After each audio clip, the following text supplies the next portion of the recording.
আছে, আপনি এই বিষয়টি তার জামা ছিঁড়ে গেছে, তার যে পাঞ্জাবি ছিঁড়ে গেছে, আপনারা যদি আইনের প্রতি শ্রদ্ধাশীল হতেন তাহলে তাকে অবশ্যই পুলিশ আসার পরে তার মামলা হতো। আমার সরাসরি সম্প্রচারে এই বিষয়টি আপনারা ফ্যাসিবাদ বিরোধী আন্দোলন করছেন, এই বিষয়টি আপনি কিভাবে ব্যাখ্যা করবেন? ফাঁসিবাদ বিরোধী আপনারা নিজেরাই তো ফ্যাসিস্টের মতো আচরণ করলেন, আপনি এই বিষয়টা কিভাবে ব্যাখ্যা করবেন?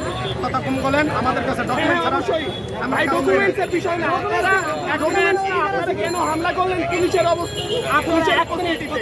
পুলিশের উপস্থিতিতে? আপনারা যদি আইনের প্রতি শ্রদ্ধাশীল হন, আমরা দেখবো না, আমরা দেখবো না। আপনাকে তো আপনার প্রশ্নের উত্তর দেওয়া যাবে না।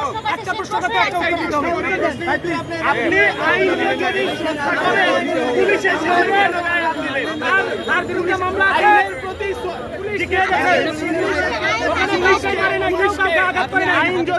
আইন যদি শ্রদ্ধা করেন, আপনি পুলিশের সামনে এতটাই যথেষ্ট। তারা হামলা করেছে, তারা শিক্ষককে আইনের হাতে তুলে দিতে দেয় না, নিজেরা আক্রমণ করেছে। আপনারা কি করলেন? আপনারা তো পুলিশের সামনে তাকে গায়ে হাত দিলেন, আপনারা আইনকে কই সম্মান করলেন? এখানে আইনের সম্মান কোথায়? এটার উত্তর দেন।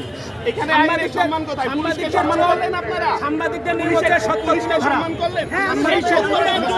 সেই তার বিরুদ্ধে আপনারা কোন সংগঠনে হয়েছে? আপনারা কোন সংগঠনের? আপনাদের সংগঠনের আপনার পরিচয়, আপনার পরিচয় কি? আপনার পরিচয়, আপনার নাম পরিচয় দেন। আমার নাম পরিচয় দেওয়া হয়েছে। আগে তো বেশি কথা পরিচয় দেন।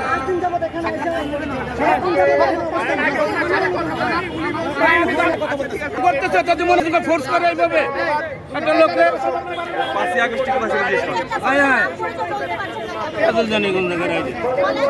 ভাই আমি আওয়ামী লীগ কিনা সেটা বিষয় না, বিষয়টা না ওভাবে ফোর্স করে না, সাংবাদিক ওভাবে ফোর্স করে না, ওভাবে মোস্তানির মতন ওভাবে ফোর্স করে না পাগল। আমি মোস্তানি আমরা কি করলাম? আমরা আমি আমরা কি ওনার মিডিয়ায় কাজ কলার করি না, ধরছি? আমরা খেলে না ওইভাবে ডাইরেক্ট ফোর্স করে না। না না, আমি ওনার নাম বলে